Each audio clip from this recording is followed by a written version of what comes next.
Hi, everybody. Welcome to tonight's program with Coach Menachem. Sorry for starting a little late tonight, but we're going to get going over here. Tonight's share 247, and thank you for joining. Again, every week, we like to thank everybody for posting on their chats and the WhatsApps and letting people know about it. As we say every week, it's a Sichas Haverim, a place to grow together, talk a lot of important yanim. Tonight should be a very, very amazing share. If anyone wants to join our WhatsApp chat, please WhatsApp me at 732-314-1710. Or you can go to menachembernfeld.com and sign up for the emails, the replays, and everything over there. For all the people that are watching this on YouTube and the replay, you can click on the like button and you can click on the subscribe button. So every week when Menachem and Arnoyach Fried post it on the thing, you get notified about it. And thank you to all the advertising sponsors, Lakewood Scoop here in Lakewood, Ellie and Ariel for 5 Town Central, and Chaya Kalfin from JCN. The Coach Menachem Show is sponsored by OKClarity.com. OK Clarity is the largest mental health and wellness directory in the global Jewish world. It's the only place where from you can find an amazing therapist, psychiatrist, provider, nutritionist, and coach. Yes, you can even find Coach Menachem there. OK Clarity has an amazing WhatsApp status with thousands of followers, and Menachem will send out an email with all the links how to join there as well. Again, for anybody who's here the first time, every Sunday night on this Zoom program, we're in our 6th year. We have different topics, different rabbanim, different therapists, many different things we've covered. And Hashem, we're looking forward to see everybody next week. November 2nd, and it's pretty much confirmed, but we'll send it 100% confirmed.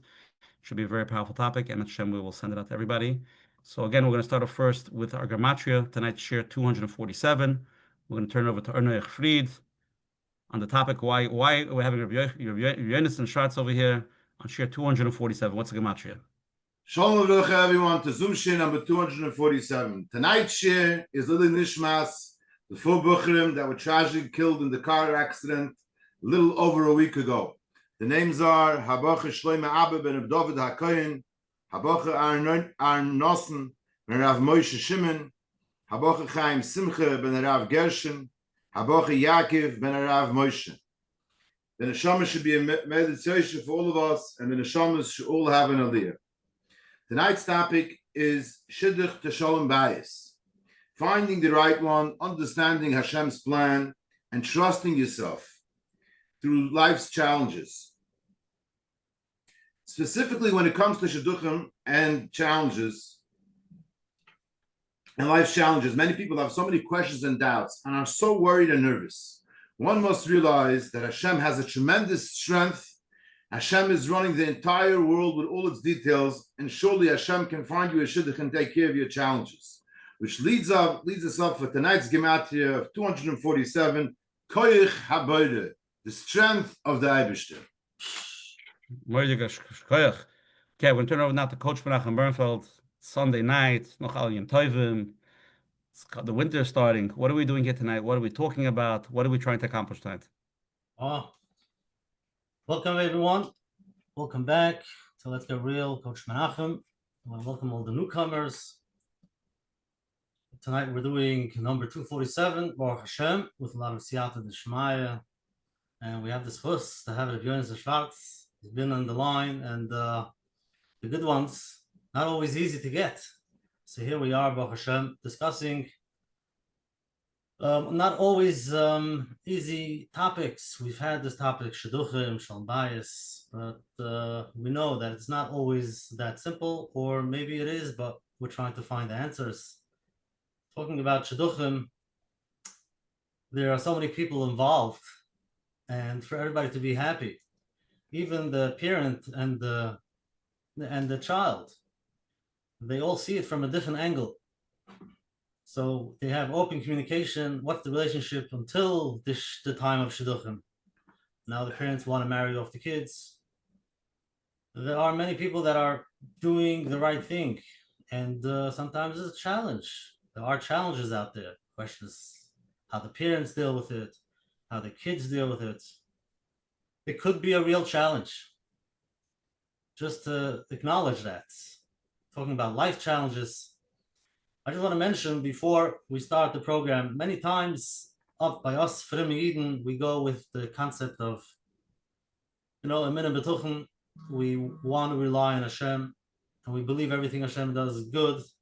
And then we have this concept of Ishtadlus. And many times it gets a little bit confusing both ways. Sometimes we do a lot of ishtadlus and we're saying that we're relying on Hashem, but at the end of the day, many times we stand in our own way. And we say that I'm relying on Hashem, but I need this, but I need that. I want it to work this way, I want it to work that way. You don't realize if you would let Hashem do it, maybe it would happen. So that's one way. But I see many times the other way also. Many people sit back, don't do much. They say they rely on Hashem, but the secret that I have to tell them many times is Hashem wants you to do the work. Avada Hashem, very, very, very happy. You're relying on him, which is amazing, but he does want you to do the work. So he says, Menachem, get to work. Let's go. I gave you the koiches. I want you to do it. What do you want? Instead of being in passive situation, in a passive state of mind, become active. So it's not always easy to know, am I doing too much, too little? And even for those who are doing the exact amount, many times it's a challenge. So that's in Shidduchim, talking about Shalom Bayis. Like we mentioned many times, Shalom Bayis, al piderech hateva, is not supposed to work out. You have ish ve'ishtoi, two different types. And to work things out, novos, you have to figure it out. It's not always easy. There's you got to see where you are, what you're doing because you want, how to connect to your spouse, what do they want. Not always easy to see the other. Many times we only see ourselves. But then there are those who have real challenges, whether they're doing whatever they can. They've gone for the help and they don't see a way out. So like I always like to say, we're going to be discussing tonight all these topics, all different concepts, different ideas, just to sit with an open ear, just to listen, to see maybe. Even if you think it's not for me, maybe there's an idea, there's some mindset that might make a difference. And the most important thing is tefillah. Bring Hashem into our lives. Hashem, help me, guide me, open my eyes, that I should know what to do, how to do the right amount, and then I can rely on you the right way. So, Mr. Hashem, thank you very much, Rabbi Yonasan, for joining us tonight. And we should have a lot of siyata d'shmaya on these topics. We should be able to help many. Shkoyach. It's called Shidduch to Shalom Bayis, finding the right one, understanding Hashem's plan, and trusting yourself through life's challenges. Rabbi Yonasan's bio, I'll read it now, is Rabbi Yonasan was born in Eretz Yisrael, in Yerushalayim. He lost his mother at a young age. He dealt with abusive forms of abandonment. He got divorced, got remarried, became a successful batchin, and created the largest Jewish toy store called Toys to Discover. He lost 3 of his siblings. His dedicated life to helping singles find their partners. Sorry for the delay. I really apologize. A second. Turn off the microphone on your computer. Let everybody unmute like this. Yep. Everybody's on mute besides you.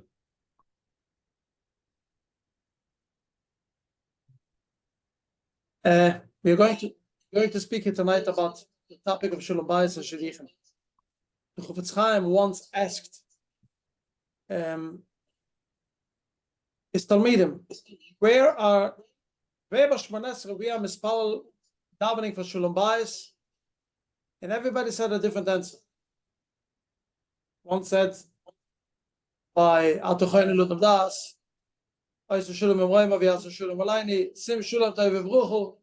everybody said something different. Then the Chofetz Chaim said, no, I'll tell you where you're down for it.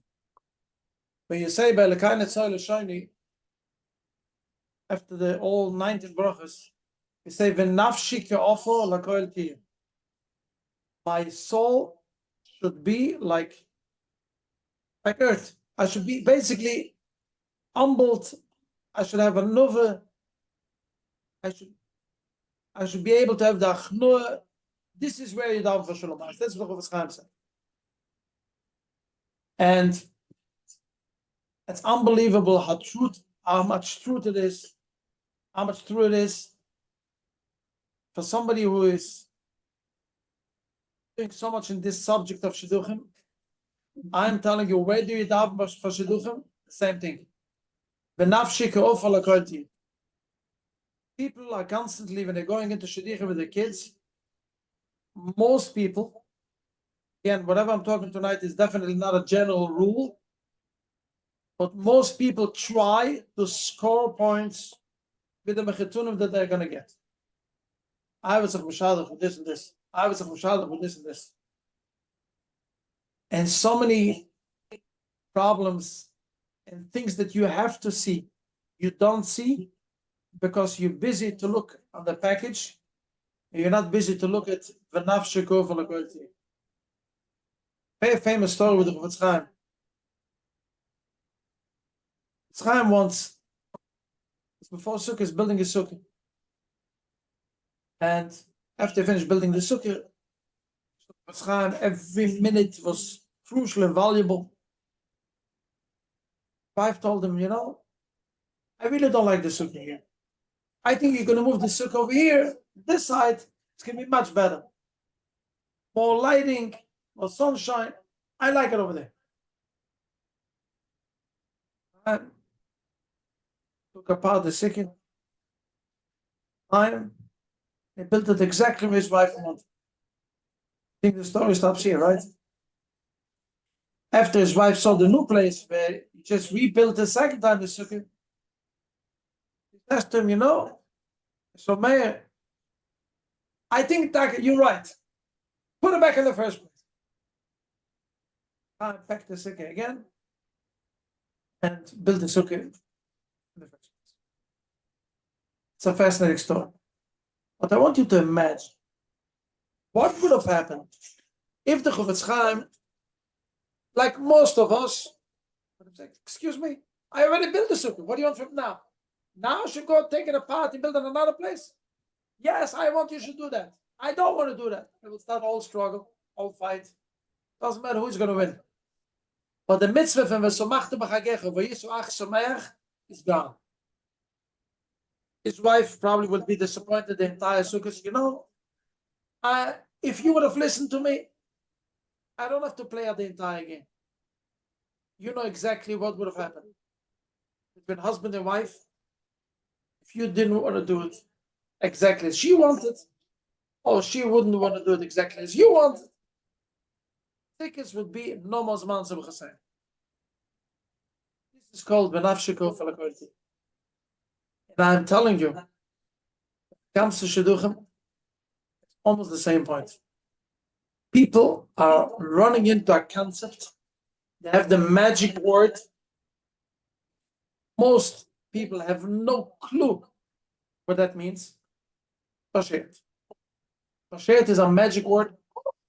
If it's going to bashert, it's going to come the right time. I hate to break it to you. Chazal tell us that you're allowed to finish a Shidduch in Tisha B'Av. Why? Shema yeked menu. Maybe somebody is going to come and steal away your Shidduch. What happened? The Chassam Sofer tells us in the Rechaim, Siman Nin Hey. Too many people, I told them that Chassam Sofer, and I didn't tell them where it's written. Can't be. No such a Chassam Sofer. This is Mamash. Chas v'shulam, I don't understand. Chassam Sofer says it. Shidduch is a bechira, is a choice of a person. And if a person does not want to make the choice to do a Shidduch, Hashem is not there to help him. As Rabbi Victor Miller, Zachat Tzadik Levucha, always said, nobody's going to take a Shidduch and shove it down your throat. Yes, it's a bechira. In the Chassam Sofer is asking the famous kasha. If a Shidduch is b'sheit, if you're going to say it's a bechira, what happens with the Arboim Yam Koyel Metzias Blood 40 days before the child was even born? Listen, the amount's up there. Who your Shidduch is?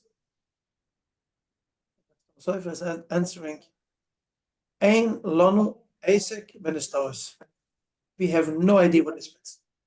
This is not for us to understand. People have all kind of calculations, b'shet, and the right time.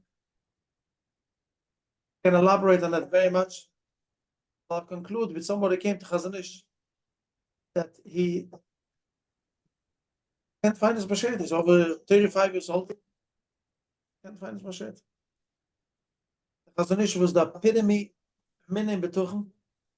Said to him, you Bashetet is already running around in Bnei Brak, the house full of kids.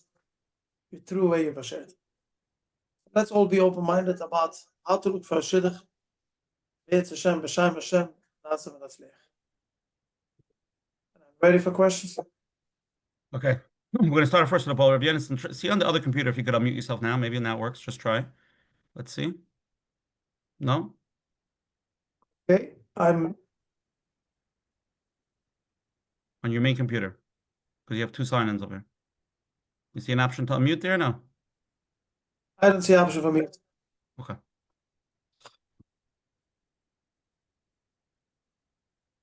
Okay, let's take a poll now from the Olam and let's see what the Olam says. Here we go.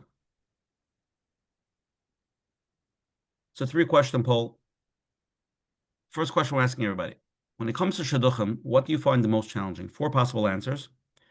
A, the pressure and expectations from others. B, the fear of making the wrong choice. C, trusting the process and letting go of control. Or D, believing I am worthy of a healthy relationship. So again, when it comes to Shidduchim, what do you find the most challenging? Second question. What do you think creates the biggest gap in marriage today? 4 possible answers. 1, this is when somebody's married already. Lack of emotional communication, A. B, unhealed personal wounds brought into the relationship.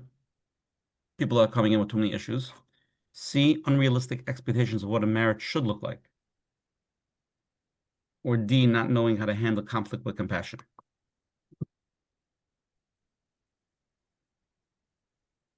Third question. When life tests you and things feel uncertain, what helps you stay grounded? It's a general question. When things feel uncertain, what helps you stay grounded? First option is my emunah b'tachon, connection to Hashem. Number 2, support from loved ones and mentors and therapists. Option 3, reminding myself of the past challenges that I overcame. Or option D, honestly, I lose myself and I often feel lost and I lose trust. So those are the 3 questions. Again, anybody wants to ask Rabbi Schwartz a question, please jump on and text me and then we'll put you on, okay?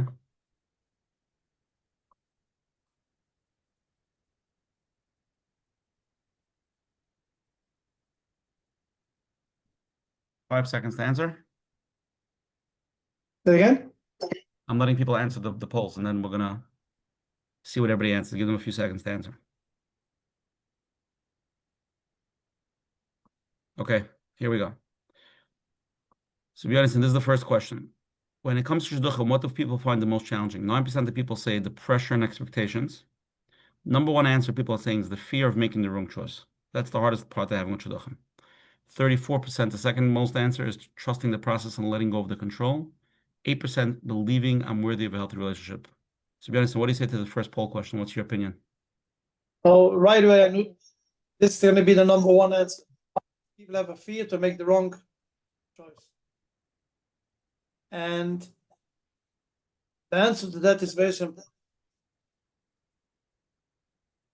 There is no way in the world anyone can say on any shidduch or on any move that you're going to make in your life that this is going to be the right choice. No one. Start a business. Any challenge that you take upon yourself, it's a 50-50 chance. 50-50. When people get married, you see how people dance by the chasana. No one, by most weddings, is expecting there should be any divorce in this particular wedding. You see, especially in our generation, it's almost a pandemic. Divorces in the hundreds. This particular shidduch, every Baldauschen said, but the Shever Brochus, and when we see this chasna in color, you see mamash right away. 2 weeks later, or 3 months later, or a year later, they divorced. What happened? When it comes to making a decision, when it comes to Shidduchim,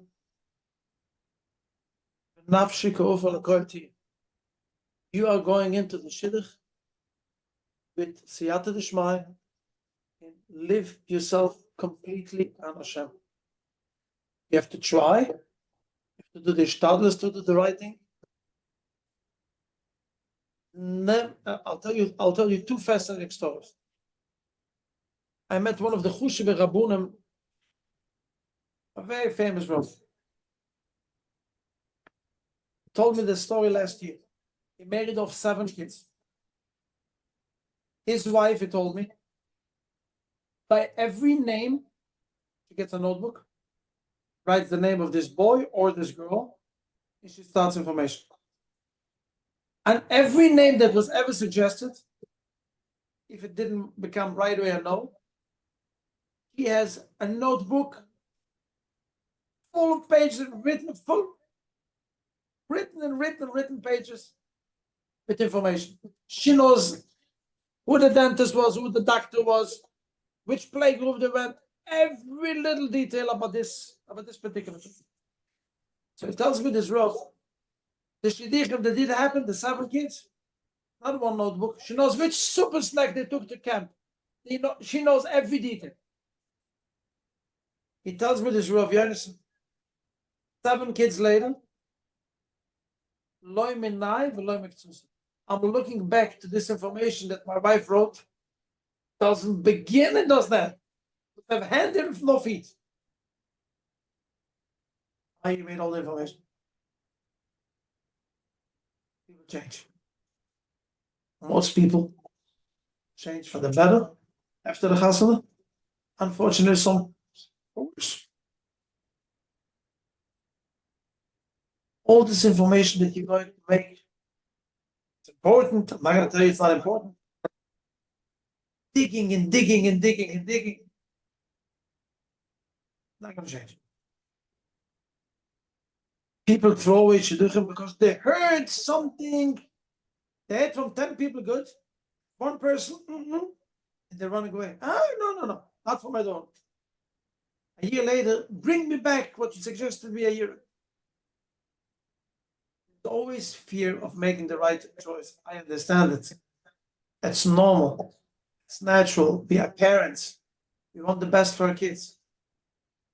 But I'm constantly thinking about myself. I didn't have a father. I didn't have a mother. I mean, I have a father, but he wasn't involved in my life. Who made decisions for me? So you can say that's why I got divorced the first time. I'm now married for 30 years. That's Shalom Bayis. You have to understand. You have to make a decision. It's not going to change anything if you're going to push away this shidduch or push away that shidduch. You have to move. You have to move. And a daige that you didn't make the right decision, there's only one thing that changes. Tefillah. Daven to Hashem. I did mine, you did yours. I had a son. It was very hard for him. I and every shidduch said yes. One day I got a phone call from a shadchan. Said to me, I have a good shidduch for you. Who's the girl? I said, Horowitz. She said, the shadchan is Horowitz. I like the name. Okay with me. Rabbi Yonasan, are you speaking on your speakerphone on your phone? Is that the speakerphone? What? Is it on your speakerphone on the phone? Not the speakerphone, no. So your other computer?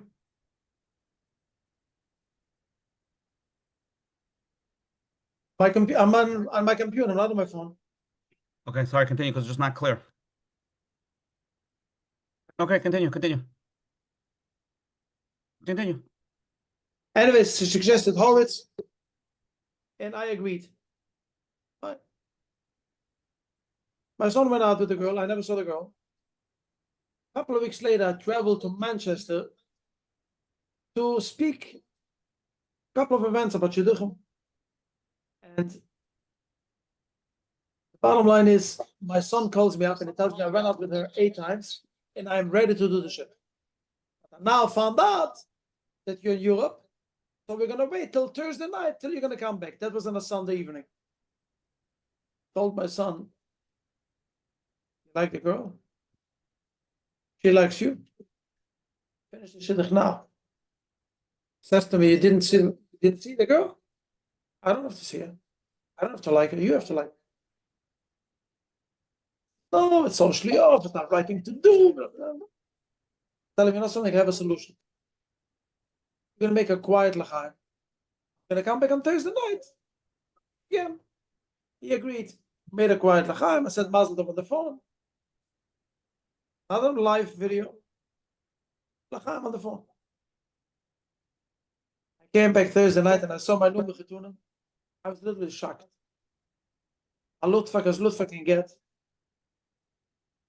Completely different part of family. That's 3 years later, Rabbi said. I cannot thank Hashem enough that I did it. They have an amazing Shalom Bayis. You have to let yourself lead. Jan Chayni b'Magla Tzedek. Boine Shalom, that's why. If Chas v'Shalom I wouldn't be in the world, I would have to do Shidduch anyways, right? So am I to say no? I have to do my shtadlis. It's my son, it's my daughter. Only do my best shtadlis. Best I live up to.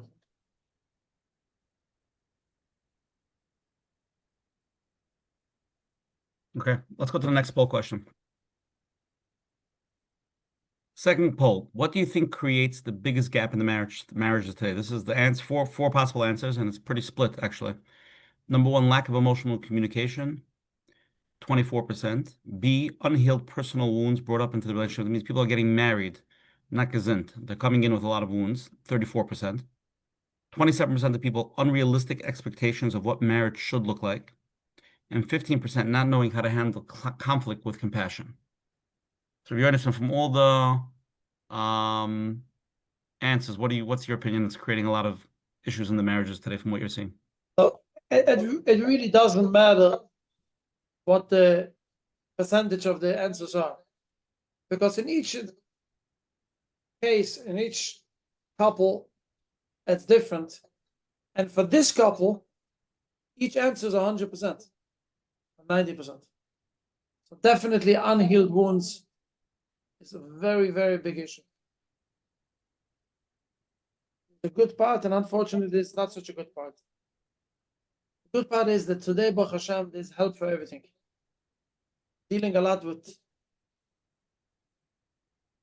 big traumas that I speak to people, addictions. And the good news is that there's really, really beautiful help today for every single situation. I have seen cases, people with tremendous trauma that led should be addicted to certain stuff. Everybody can understand what I'm talking about. You don't have to elaborate. And it's a couple of years later, because of a commitment in the marriage, beautiful life today. Obviously, has to come with that particular person that has the unhealed traumas, willingness to get help. But that's the only thing that can change. But if this party, if this person, husband or wife, is ready to get help, and the spouse is ready to support him, usually it works. So unhealed wounds is a very big issue. And definitely, people who have unhealed wounds should heal themselves.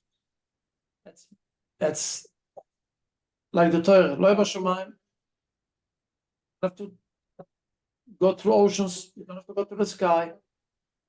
Help is available. You just have to make sure to find the right help in the right person. Unfortunately, we live in a world, a lot of therapists, nice plaques all over the office, licenses, absolutely worthless. They destroy marriages, and they make more harm than good. On the other hand, there's a lot of therapists that are very, very good, huge percentage of success. You have to try, like if you need a doctor, go to the best doctor possible, even though it costs more money. You have to try to go to the best therapist possible in order to get help. Communication is also a major, major issue in every marriage. I mostly don't deal with it, but again, most communication problems also comes because of trauma and different, I wouldn't call it big addictions, but also addictions. If either it's a smartphone, it's a technology, and that distracts him completely, or distracts her. So definitely needs help. Needs help. If you touch any subject today, there's nothing that you can blame it's because of this and because of this. Because every single problem has a solution. Aina duva tuli elobi. Very famous story. Chazal. Atana, his name was Rabluzo ben Dirdaya. Rabluzo ben Dirdaya, Chazal tell us that he did terrible things in order to do certain things with women. And he traveled oceans and deserts in order to go to a specific woman. Chazal tell us that one of the women that he went out with, obviously not a kosher way, the woman told him that you'll never do tshuva. Started feeling very bad. He started begging for mercy. And he said, Shemayim v'oretz, heaven and earth, pray for me. And they said, go away, go away. They're going to pray for you. Then he said, Chama levona, sun and the moon, pray for me. No, go away. Then he said, mountains and Kivoish means valleys, pray for me. That's a beautiful pshat. He said, Shemayim, certain people are born very roughnessly. I was born artsies. I was born, I need to have times. I have an excuse. Go away, we don't want to pay for you. Certain people became very hot natured. Some people are cold, like Levona, like the moon. Cold. What do? I can't control it. I'm hot natured. Excuses, I don't pay for you. Then he said, Haram voice, Haram are parents. The boys are the mothers, and Haram are the fathers. Some people are born in this family and in that family. Then he said, I have no excuses. It's my fault. I can help myself. Tell us that the Rebbe was crying. As soon as he said that, he got on the mother. There is no such thing as excuses. Every single thing in the world has excuses, as help. And if you want to have excuses for everything, you'll find. And you'll be right, probably. You know something? On your Matzeva, they're going to be written, here is buried a person that he was always right. But unfortunately, he lived a life like that. So there's help for everything. Choose the right help. You'll have a beautiful turnaround, a beautiful. Goodison is a good line I once read. It says, "You could always be right. You could be right or happy." Okay, let's go to the last poll question. Okay, when life tests you and feel uncertain, what helps you stay grounded? So, bottom line, 50% of people say Ma'amunah b'tachon Hashem. 22% of people support from loved ones and mentors, therapists. That's the second most popular answer. Third option, reminding myself of past challenges I overcome, is only 8%. And 21% of the people, I honestly lose trust and feel alone when people go through life's challenges. Just a general question.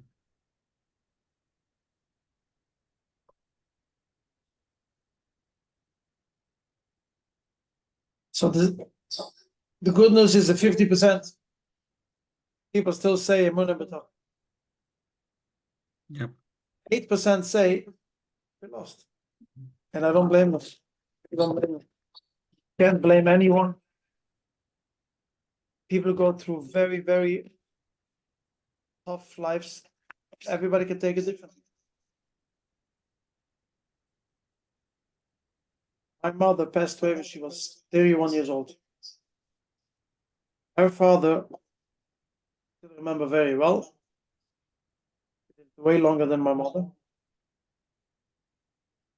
And he lost in the Holocaust a wife and 4 kids, remarried in Israel, and he lost all of his children second time around. He buried twice my entire family. The Simcha Sachaim that he had, don't describe it, you can't describe it. Never forget the Friday night, kid at 10 years old, went to shul Friday night, and they said the Mizmor Shir Liyava Shabbos in shul. He thought that this guy won the lottery that day. There's no other way. Remember, life is not about not having challenges, it's about how to handle your challenges.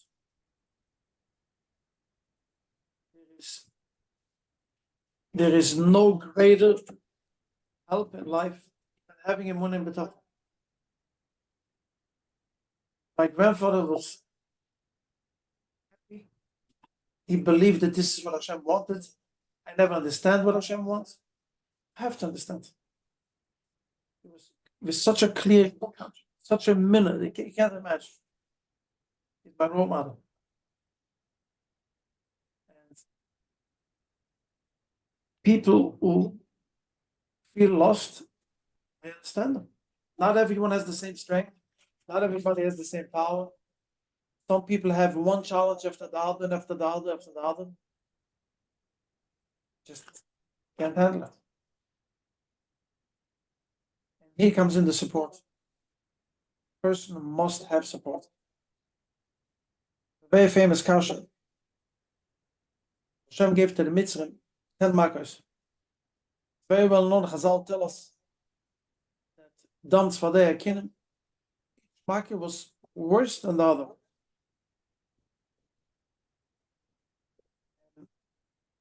I saw some forum asking discussion. Makkah is choshech. What was so difficult? They didn't get bitten, or they didn't get wild animals, drinking no food, drinking blood, dancing frogs in the bed, lights were scratching. Answer is, you don't see your brother, you don't see your sister. There's no greater market than that. This was the hardest thing for the Mitzvah to overcome. I don't see anybody on completely alone. This is a very, very important solution that everyone, it's a very important tool. Everyone who goes through difficult times should look for support. And usually when you look for support, you are getting support. You have to let yourself be helped. Usually when you let yourself, people want to help you. Not a bullshit. Nothing to be embarrassed for. If you need help, if you need chizuk, if you need support, go out. Ask for it. There's so many organizations, so many private people who are ready to help. So many speeches, chizuk speeches, that if you're going to listen once a day, you're going to believe in it, you will become better. It will definitely help you. Tach Hashem, Tach Hashem, say tov, do the right thing, go for help, look for help, and you'll find help. Okay, well, okay, we have a lot of questions. To be honest, if you could speak close to the computer so people could hear you clearer, it would be better. Sure. Let's go to the first live question. You're on. Hi. Hi. After hearing everything that Rabbi Schwartz had said, it's unbelievable. And you know, especially all the things that Rabbi Schwartz said about Shidduchim, what can we do as siblings when we're watching a single sibling get older and older? And Shidduchim are being read, yet they keep finding a reason to say no to most of them. If we ask why none of them are good, the answer is always we're waiting for the right one. Hashem will send the right one. What's our hishtadlus? I know Rabbi Schwartz just said, Eina davar tale and elabi. What are we supposed to do? Are we supposed to just sit back and watch? It's really, really hard to do. And we don't really know what our job is in this. We're not the parent, obviously, or parents. What's our role? Very nice to have bitachon. But you must put it in your kids' reality, because the problem is there are so many mixed messages that are running around all kind of groups. Don't say you're picky because Hashem picked, and all kind of this poems that don't begin to make sense. It's nothing even close to Chazal.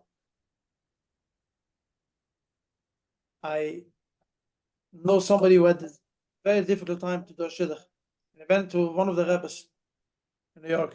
The Rebbe told him, go into the Shidduch, and if it's not going to be Bashir, then it's not going to happen.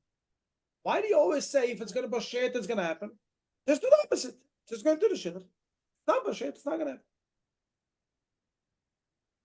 That person got engaged quite shortly after that. Unfortunately, you can't, as I said in the beginning, Rabbi Victor Miller said, nobody's going to take a Shidduch and shove it down your throat. But everybody understands. Men are going around before Sukkot to look for beautiful esrog.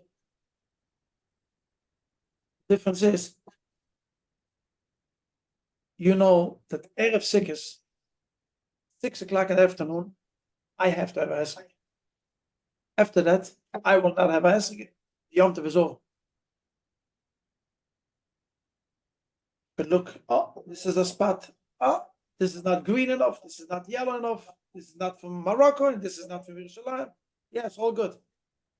This is good till 6 o'clock in the afternoon. Once it's 6 o'clock in the afternoon, you have to make a choice. You have to make it. You finish. You have to decide. You can't say, it's going to count. Nobody looks for an esrog sitting on the couch at home. An esrog is going to come to me. It's Nobody is sitting Friday, Thursday in the house, not putting up a chunt. If it's Bashir, that's going to come. It was the same thing. Last week, we all read Parshas Noach. Hashem told Noach every little detail of the table. Every little detail. How big, how wide, long, how many animals, this kind of animal, that kind of animal, the food. And when it comes, the marble stopped. Noach sends out the troll to check if it could go out. He checked them, he sends out the dove. Comes back with the olive leaf. Why? Why did he do it? Did it change anything? Was he able to go out from the table quicker because he sent them out? No. Hashem didn't tell him to go out, he can't go out. Why did you send out the crow in the dove? Chazal tell us, you know why? Because Noach knew one thing. I know that Hashem is going to tell me to go, but I have to do my shtadlus. I have to do the right thing. Once he did his shtadlus, Hashem told him, Noach, you know something? Come, get out.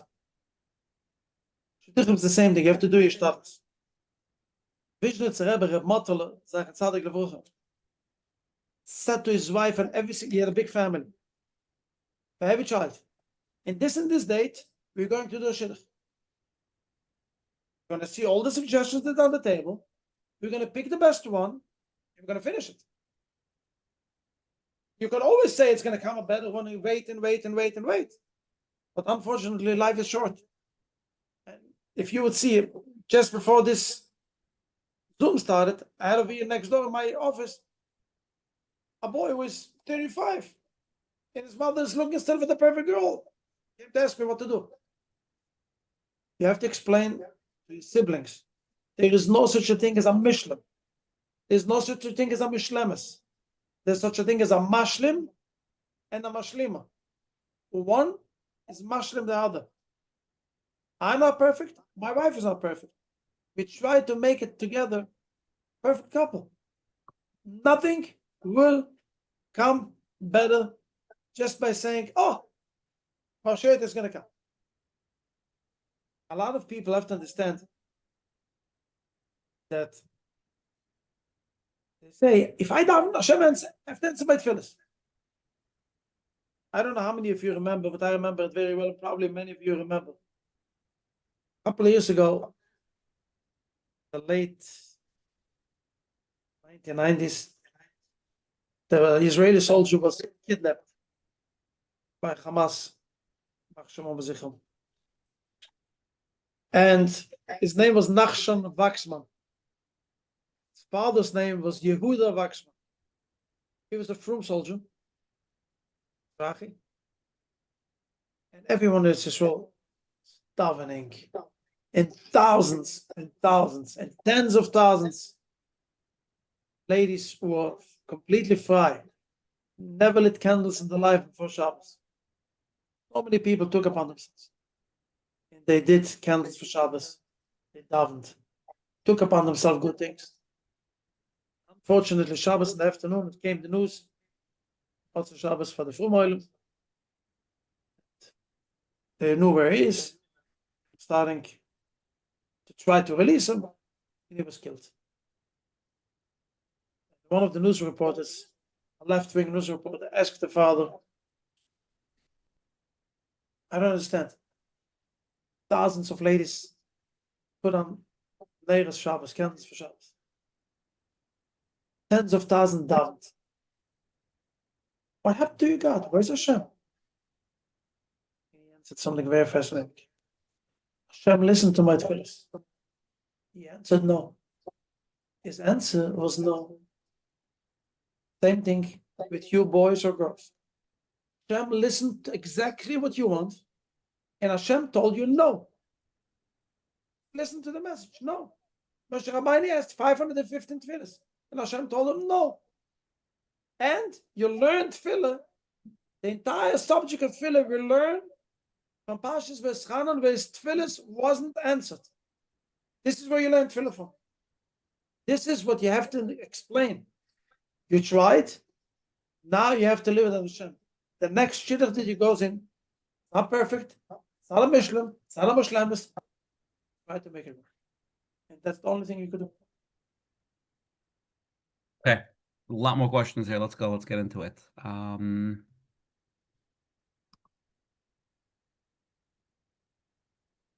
Let's go to the next one. Hi, how are you? Hi, fine. Thank you for taking my call. And my question is like this. When I did research for my son's Shidduch, I noticed that most of the answers look like a script. People answer almost the same thing. You know, he's a good boy, he's a good girl, he comes, you know, he's do chesed, and it's like a script. People don't say exactly differently. How can I be sure? Baruch Hashem, my son got married well, and he's happy. He has a very nice kala. Now I'm in my process of my daughter. How can I make sure that I'm going to get answers that would, you know, at least the most studies I can do to avoid somebody with an addiction or mental health or problems, if people are not answering the questions truthfully?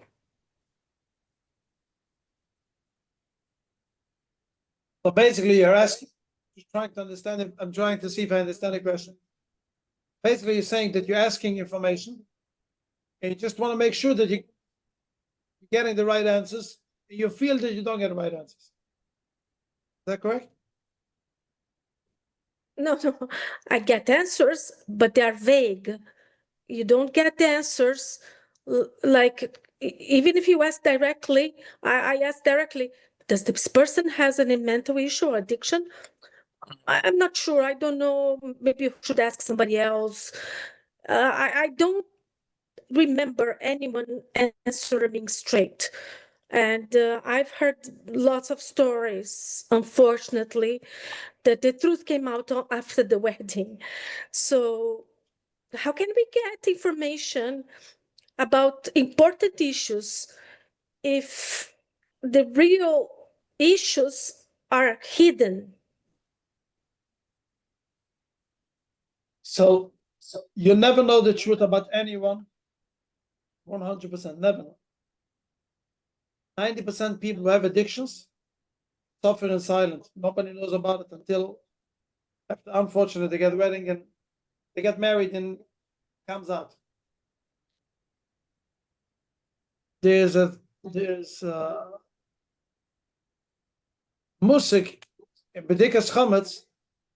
Hazal tell us you have to check the chametz until where your hand is reaching. Why? Because otherwise it's endless. Wherever you're going to dig and dig and dig and dig, there's always a chance something's going to happen. Or there's going to be chametz. You have to try to do your best. Shidduchim, you have, as I said before, you have to have achnua. You have to ask information. 3 people, 4 people. That is why there's dating. People date. Date 2 times, 3 times, 4 times. Everyone with them in an argument, I'm not going to try to tell you what to do with your kids. But the bottom line is, you have to try to do Achiyuda Magas. You can ask information from 1 million people and still not going to be happy. There's some people who are going to ask information until somebody's going to say, "Boop, this boy was sleeping one time after my Krishma and he missed Shachas." Okay, Shidduch is over. He missed Shachas. Then you're going to find out the Shidduch that you took, that the guy never done Shachas because you forgot to ask about it. And I know many stories like this. So, you have to try to do your shtadlis the right way. You ask few people on the resume, you try to dig a little bit more. Let your daughter, you let your son sit down, talk to each other, try to fish as much as possible. Who this person is, if you could live with them, if you could live with her, the rest you have to live for Hashem. Never gonna know. Thank you. Okay, let's go to the next question. Rabbi Yonasan, the island's getting warmed up over here. No problem, I'm ready. The night is Now. yours. Now, okay, unmute.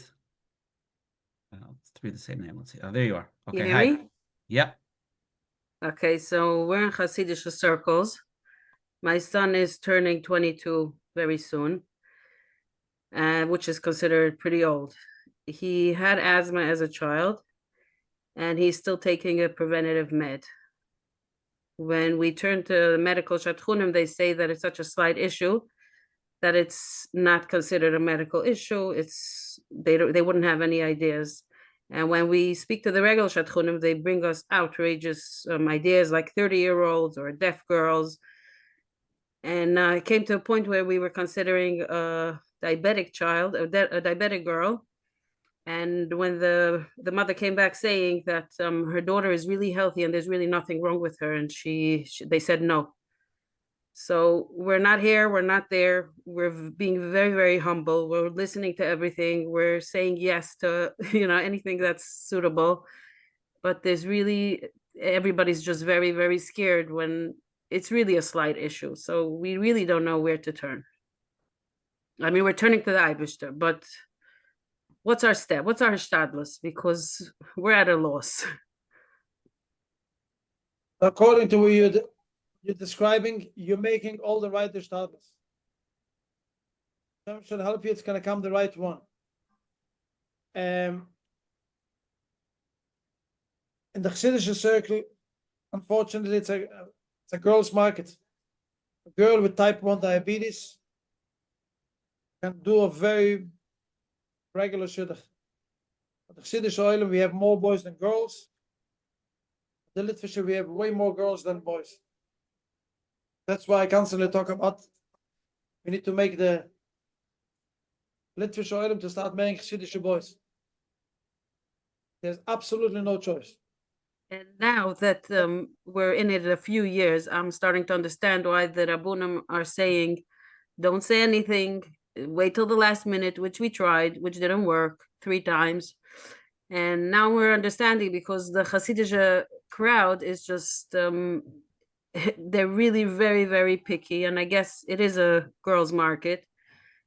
But my son is turning older and we're really, really at a loss. Like really, we really don't know where to turn to. So I'm going to try to help you. I don't know if you know my number. You're going to be able to contact me. I in did, private. and I spoke to you already. I spoke to you already? a few years ago. Okay, I don't remember. So you should check up with me again. And I'll try to send you to the right people. I'll definitely try my best. Medical shidduchim is extremely hard. Very, very hard. I deal with it on a daily basis. The problem is that we spoke to 3 medical shadchanim and all said that they can't even help us. And one of them did listen to us. And at the end, she goes, "I'm so sorry because your son really doesn't have an issue, so I can't help you." Okay, so you're gonna contact me in private, and I'll try to help you again. Okay. Okay, thank you. I appreciate it. Okay, you're on. Hi. I'm here. The guy's unmuted. Ben? Oh, I did not realize I'm okay. Shalom Rav Schwartz. 2 questions. So I have okay. I have 2 questions. I'm the single myself, so it's the actual experience. First of all, the first question sometimes we deal with is I'm a little older. I mean, I don't consider myself older, but you know, we call ourselves an older single abyssal, right? How do we deal with that? As we go on, we do our davening, we do our ishtadlus, we work on our emunah, we work on our bitachon, we're not giving up. It's just not happening. There's a letting go and giving it to Hashem.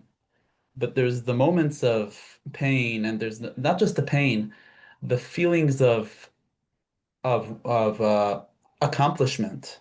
We feel left behind. We feel at this age we should have been here, and we should have had this milestone by here, and we should be, you know, we should have had the upsharing by this. You know, we feel we're just falling behind, and we feel purposeless.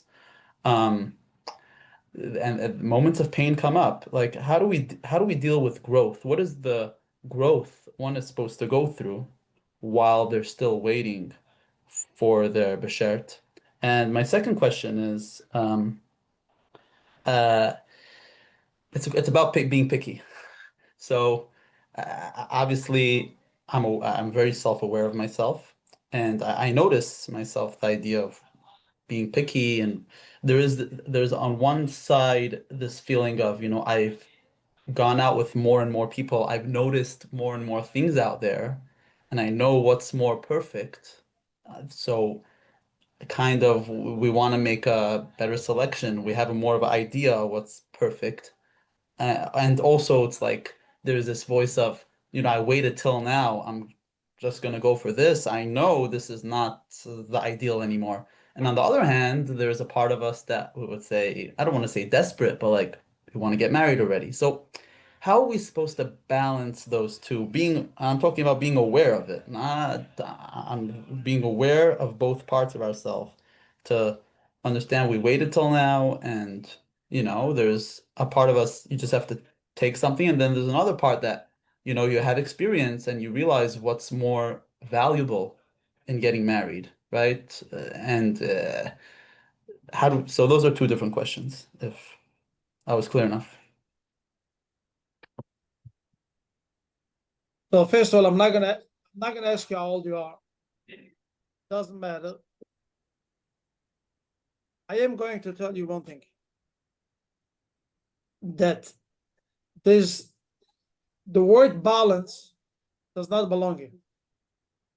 Because for this you waited till now. This, what you want is not available anymore, or you can't get it. So it's not shaykh b'chlal. Not shaykh.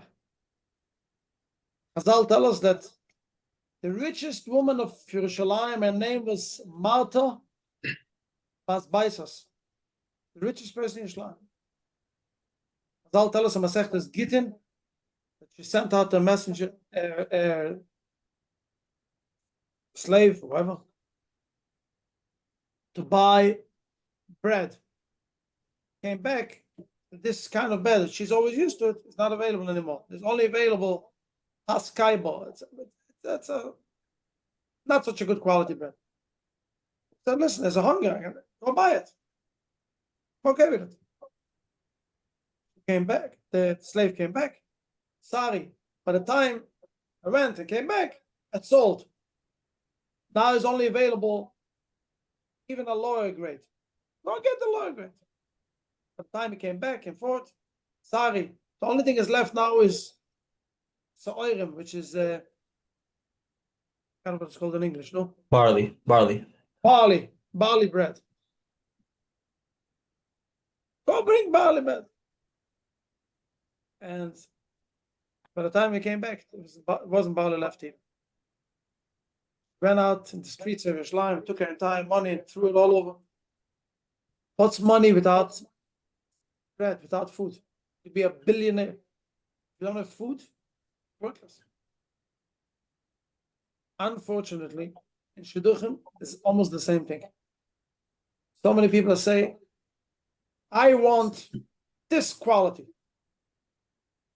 Quality is not available in. You have to go for second best. This or rated, and for this or rated, in the end, nothing is left, unfortunately. I'm saying it with pain. Trust me, with pain.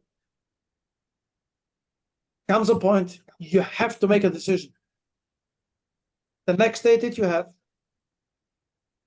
you don't look back, you look only forward. Can I build a bias based role with this girl? That's it. That's what you're looking for. Can there be, at least there's a potential to be a hava v'achva v'shulam v'rayis between two of us? And if yes, you finish your shidduch. Wow. Don't look back.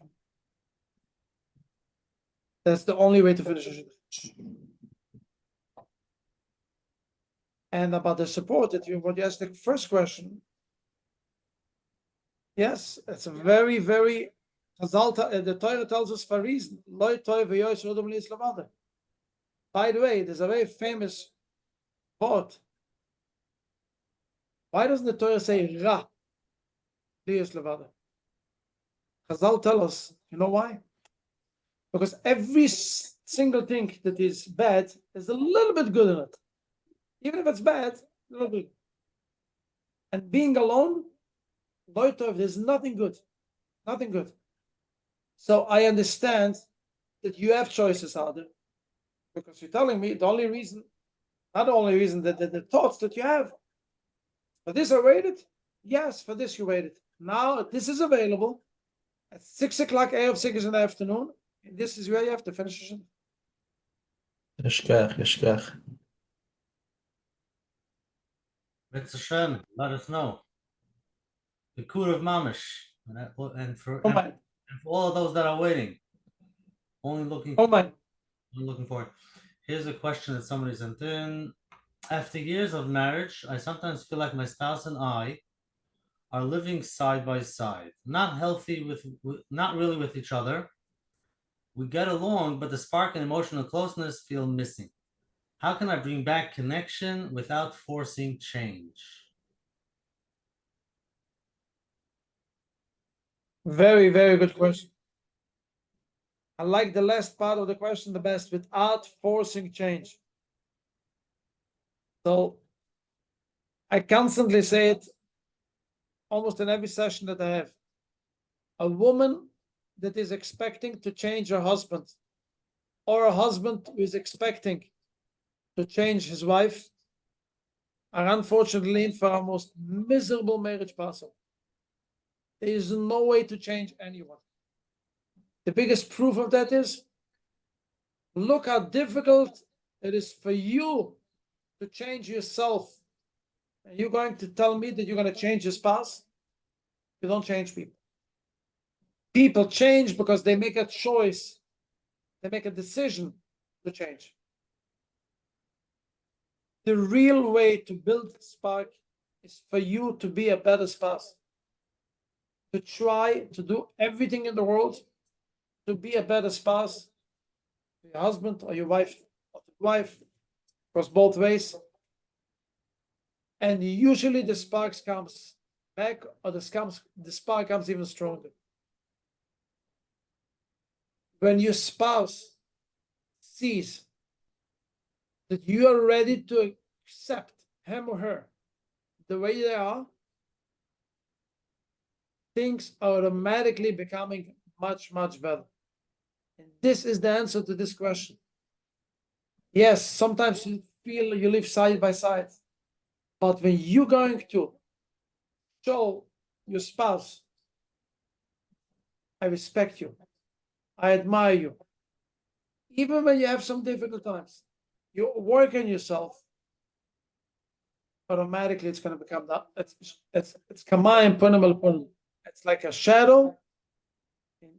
Very hard to get in one Zoom meeting explain how this works, but basically, when you have a positive energy, positive thinking about your spouse, spouse has the same positive thinking with time. Where did that go? Kaviris, let's go to another live question. Hi. Hi, Rabbi Schwartz. I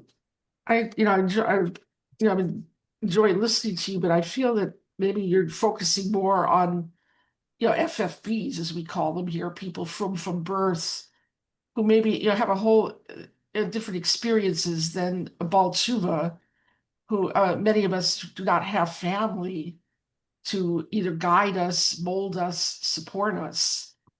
And it is a problem, I think when looking for Shidduch, we not have a sense of self or community. And I don't know if that's something that's easily, Baruch Hashem, I've seen, marriages among them, but unfortunately I've seen many that were not, or they had problems with their kids later. We don't have the guidance. I think women especially, it's harder. Those of us who weren't really groomed for domestic role or the traditional roles, gender roles. I mean, the man at least may have a synagogue, a minyan or yeshiva, but I think it's hard for those, with, I think that it's having something with which to present ourselves. And I think that there are many Bali Tshuva who are disadvantaged that way. As I said, we don't have family to emulate, to support, to support us, to help us out, to guide, clear our minds, what marriage is about, the responsibilities. There are many of them. I know there's a lot involved in finding a right person, but if you came in not even prepared or ready-made, so to speak, I mean, has that been your experience in dealing with, or do you deal at all with Bali Tshuva? So I wish I could have a better answer for you, but I don't have any experience. Yeah. My only thing that I could tell you is that whatever you are doing, every step, one step, is if we would do the same step, your step is way, way more special and choshev for Hashem, way, way more than us. There's no words to describe. Chazal tell us, Echad b'tzar, memeh sheloi which means 100 times more is the schar, is the award. Somebody who does things, a mitzvah or anything in Judaism, mitzvah, that came to him difficult, then somebody didn't come difficult. So, as far as I understand, yes, family you don't have, but there's so many organizations today that deal with Baalei Teshuvos. I don't know which ones, but definitely there's help out there. You are closer to Hashem way more than many FFB, as you call it. Believe in yourself and strive, because there's no question about it that your tefillos will be answered, Me'etz Hashem. You'll have the right support. You just have to find it. I wish I could give you more guidance where, but I'm not familiar with this community. Maybe I should put myself a little bit more. But right now, this is the only thing I can tell you. Thank you. Get into the next question. You're on.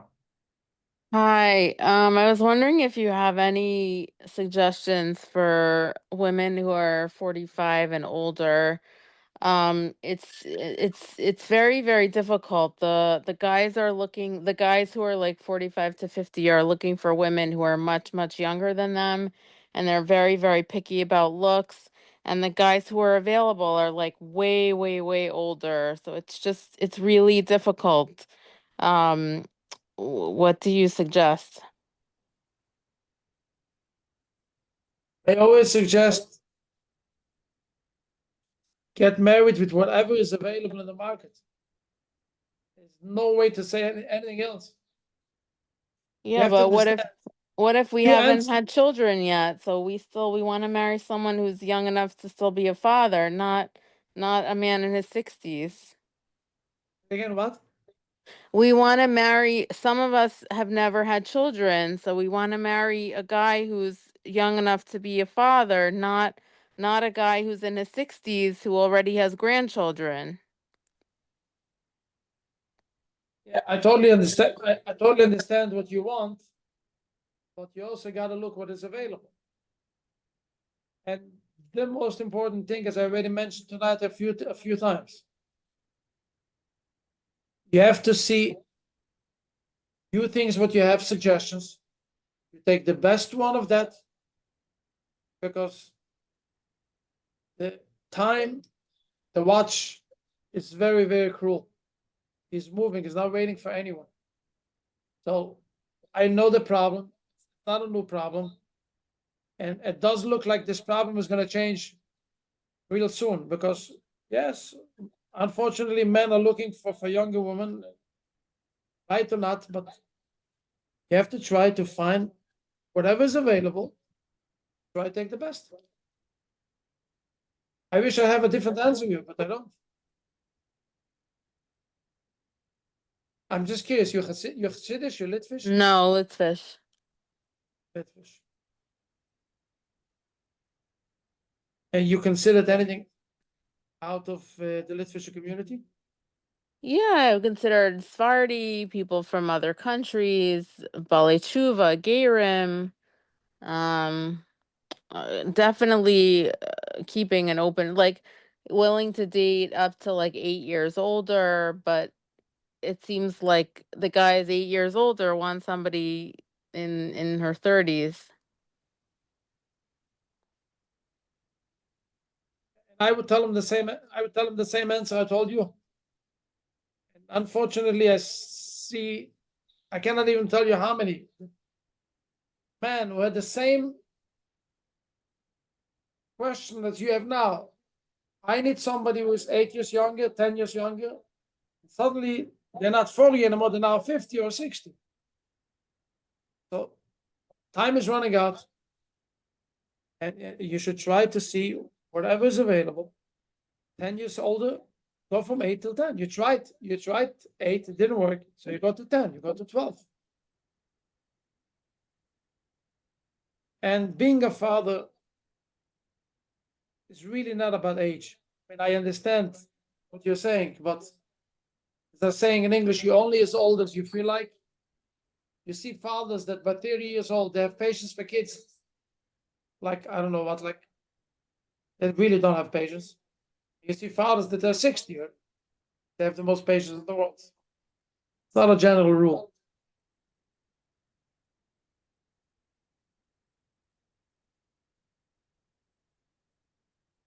Okay, let's go to the next live question. Hi, you're on. Hi.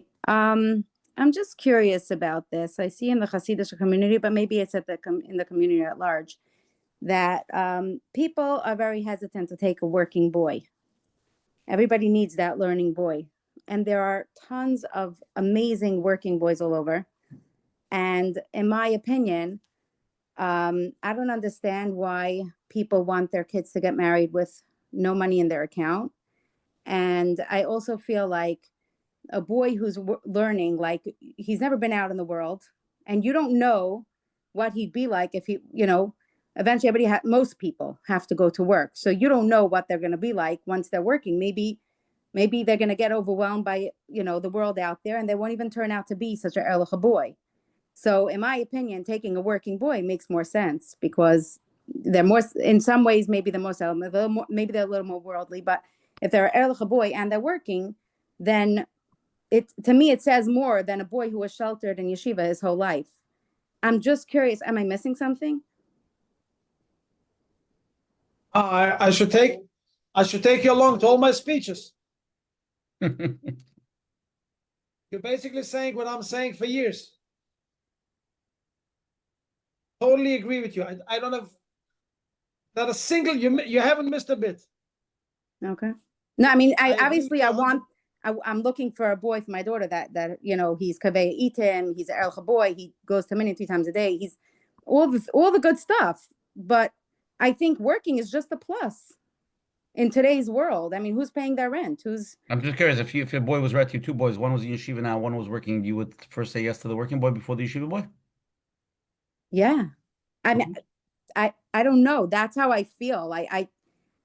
So first of all, we need that's more I'm wondering if I'm missing something, because I feel like everyone says, no, chas v'shalom, take a boy, he's going to go work right after the chasana. No way. Tell me if I'm wrong, but it could be like 10, 15 years ago, the working boys were considered much worse, and maybe they were. But today, it seems like there's a bigger crowd of these like nice working boys. You know what I mean? I have a friend who told me now her son is in Shidduchim, and she's desperate for a Shidduch. Why? Because the Shadchanim told him he shouldn't go to work. It's going to be impossible to get him married off. He needs to stay in yeshiva until he gets married, even if his sefer is closed. I constantly say to parents, but unfortunately, if you want to fix that problem, you have to go into the seminaries. Because if you're asking me what is the number one crisis in Klal Yisrael, it's the seminaries. Because we are teaching 100% of the girls to fight for 15-20% of the boys. Okay, so I'm not crazy, basically. You're not crazy at all. You're not crazy at all. But I would say that as a father, as a daughter too, I would want to have for my daughter a yeshiva. I want to have a boy who follows the system. I don't mind he goes to work after the chasna, but a boy who went out to work by 17, 18, 19 years old is lacking something. What about a boy who went to work when he was 22 and 23? Those boys who are married. That's a different ballgame. Totally agree. I'm not talking about a boy who was 18. I'm talking about a boy who was, he sat in yeshiva already. Totally agree with you. The same as you don't expect from a girl to stay in seminary by 23, I don't expect from a boy to stay in yeshiva. How old's your daughter? My daughter? My daughter? No, she's 2 years. How old's your daughter? My daughter? No, not your daughter. The lady asking the question. She'll be 21 very soon. Somebody wrote me a message. I'm going to read you what it says, and you can tell me what you want. She says, don't worry. I get calls. I have a son exactly what she needs, an erlich working boy. If you're willing to take a working boy, you will get resumes like every day. It's not the issue. I feel bad. My daughter's one girl, you know what I mean? But like, where are all those girls who are waiting, and they're nice, good quality boys? These are good kids. I constantly tell parents, a working boy, or you could see him in shul, morning, night, in his kaveitim laTorah. I call him a younger man without a striver, but the Lutfaks I'll call him without a whatever I call it. But the bottom line, he's settled. You definitely can see in him much more what he's going to be after the chasana than a boy sits in yeshiva. I agree. I agree with you too. I should take you along with all my speeches. I don't know what could be done about this. But somebody posted once on her status. She said, I have 259 amazing working boys. I'll tell you this. We need I'll girls. tell you the statistic. I'll tell you the statistic. For every 20 working boys, there's one girl who's ready to take a working boy. Never. And it's very sad. It is. I agree. Okay. I just wanted to know. I mean, then when somebody said to me, there is something very special about, getting married and your husband is in yeshiva. And I'm like, oh, maybe I'm doing my daughter a disservice. Maybe she should marry a boy. My daughter's Baruch Hashem, an amazing girl. Like maybe she should marry a boy who's sitting and learning. But I don't see that makes practical sense.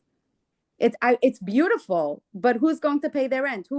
And then to go through the stress early on in the marriage when he has to figure out what he's going to do with his life, that could take a few months. That could take a few years till he's finally settled and knows what he's good at and what he's able to do. Why not take a boy who already knows what he's able to do and take that stress away from the couple?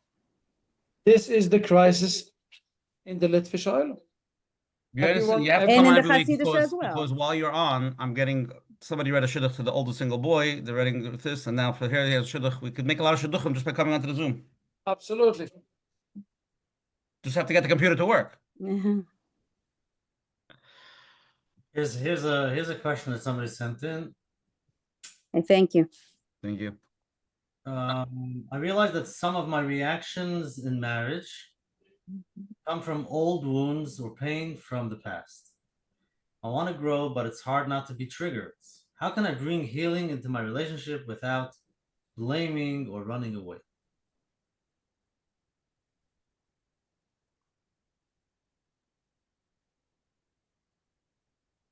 It's a very long answer, but I'm going to make it very short. I already touched on it before. There is nothing will change in your life by running away. Nothing will change in your life by blaming. Zero. Nothing will change.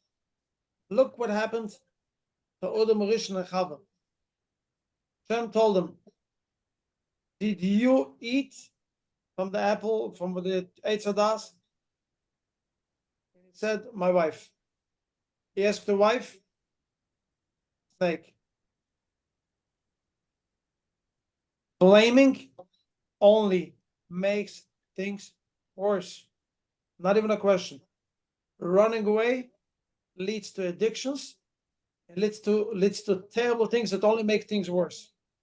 The only thing that works to make a marriage better is taking responsibility, being open with your spouse, and saying these words. I want to change. I want to become a better person. Please support me in helping me become a better person. I made mistakes. I don't want to repeat that mistakes. I want to be good. Please help me become. And when you are open with your spouse, this kind of language, you know your spouse, you know your wife, you know your husband. Most of the times, they will accept it, especially if there's kids involved, especially if you're married for a few years. I want to change. I want you to help me change. I don't blame you. It's my responsibility. When you take responsibility, this alone is already a change in the right direction.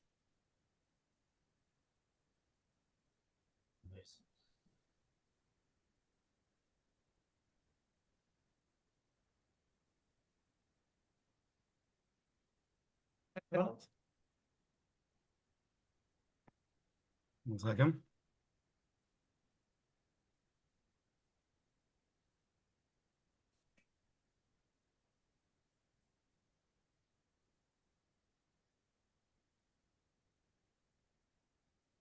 second. One second. I'm getting so many texts for Shidduchim that it's like hard to keep up. So give me. You gotta follow up on it. I'm trying. I'm trying. Okay, you're on. Okay, Rabbi Schwartz, thank you so much. This is Gavaldik. I'm a high school teacher and I deal with many, many students. And one of the things I keep on bumping into, it's very nice to give all the speeches and you do what you could and you change and then it will makamayim upon him. But when one of the spouses has a personality disorder or has a real problem, no matter what my student is going to do, nothing is going to change because he can't be makabel and he can't process anything that's happening. Is there anything I'm missing? No, you don't miss anything. Unfortunately, there are people who are not willing to get help. I'm involved in a particular case now. A husband and wife, they have beautiful family, 4 kids, and the husband suffers from a terrible, terrible addiction. And the wife wants to help him. She's ready to give him everything in the world. And all he says, either accept me the way I am. If you want a divorce, divorce. She doesn't want a divorce. She's a family. Unfortunately, if a person doesn't want to get help, if a person doesn't realize, it doesn't have the humility, it doesn't have the decency, and he wants to change, nobody can change a person. Only you can decide. Only I can decide to change myself. Nobody can do it for me. There's certain situations that could push me to it. You cannot take a horse. You can take a horse to the water. You cannot force him to drink. You don't miss anything. Unfortunately, that's why we have a Masechtas Gittin in the Torah, because some people are just not ready to change. Then we need to get the Rabbanim on board, how far a person has to rip herself to pieces to stay with this person who refuses to change. So I would never go against Das Torah, but you have to go to real Das Torah. It's not simple. There's no Das Torah today, as far as I know, and I'm involved in many cases, that tell a woman, you must stay in this marriage. I am not familiar with a single case like that. Well, I'm sorry to say I am. A husband was beating up his wife, and Das Torah told her, be a Isha Kashera and let him continue beating you up. Oh, come on. No, it's not a joke. It's a real story. Okay. So that's like a silly comment. I the only thing that I would contradict with what you just told me, that this is a Das Torah. Because somebody who beats up his wife, I'm sorry to say, but needs a 911 call. And by the way, this from experience, this almost never changes. People who beat up the wives, or vice versa. Yes, there are plenty of wife beaters too. It usually doesn't change.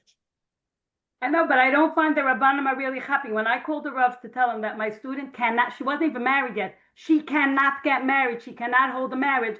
The Rav said, get her onto pills and get her married. And of course they were separated 5 weeks later. I'm involved in these stories. It's not like I'm reading them.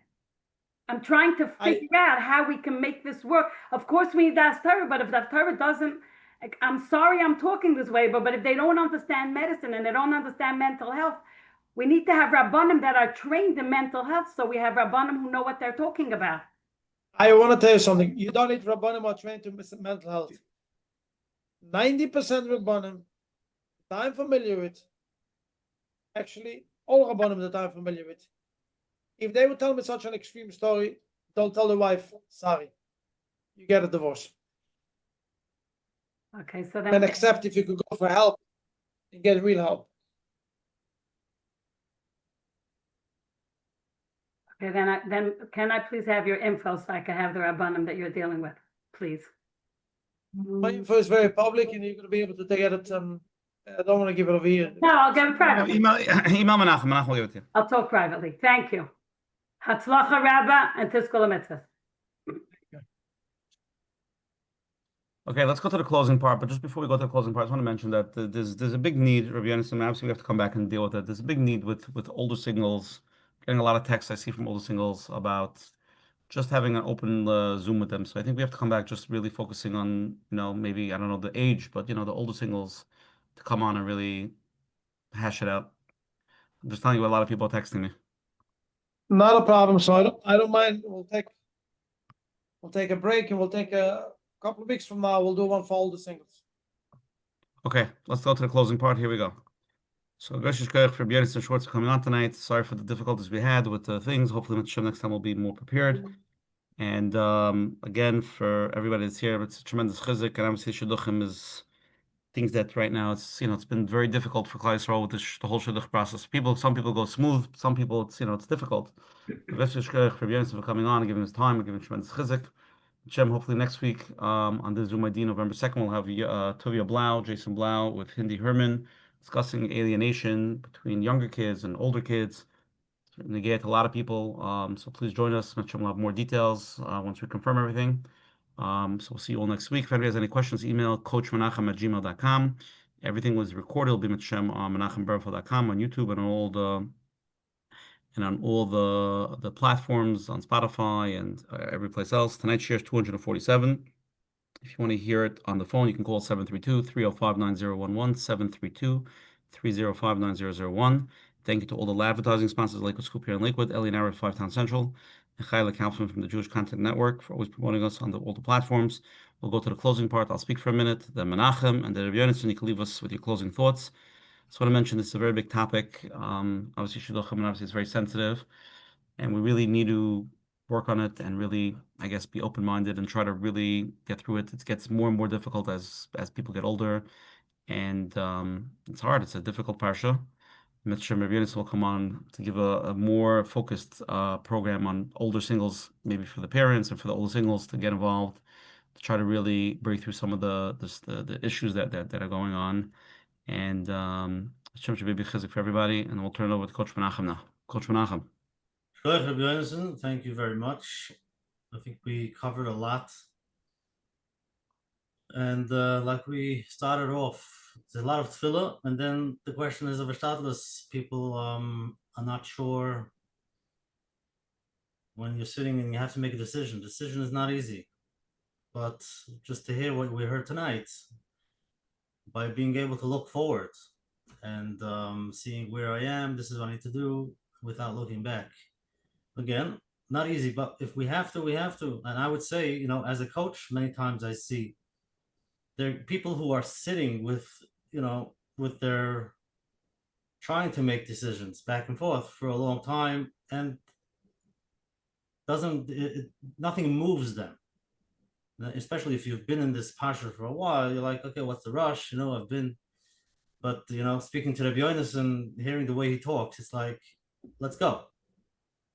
The only way it's gonna happen, and it's a different way of thinking, moving forward.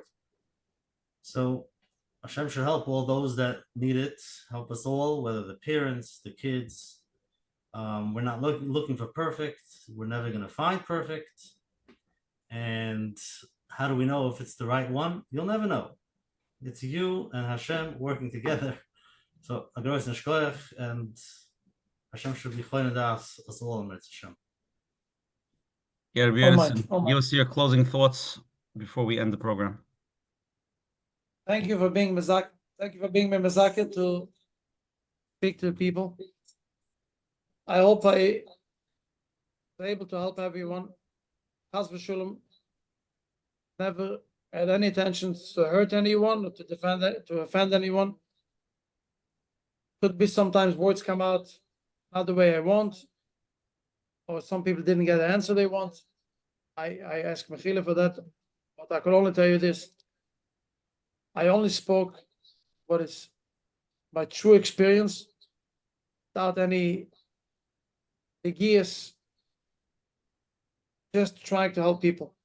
Hopefully tonight, that so many people get together and trying to understand and hear and listen and understand, that alone will bring Yeshis, Shidduchim for everyone who needs it. And Chodesh Cheshvan is a continuation from the holidays, from Yom Darum. Hashem should help everybody, should have a good Gebein Shtir and a good winter. A bunch of nachas and tzlach. Mine. Everybody have a great night. We'll see you next week. Same time, same place. Good night. Rabbi Yonasan, Rabbi Menachem will be in touch with you. A date for the older signals. The items texting me already. It's a Hashem will do it. Sehr gesund, bye.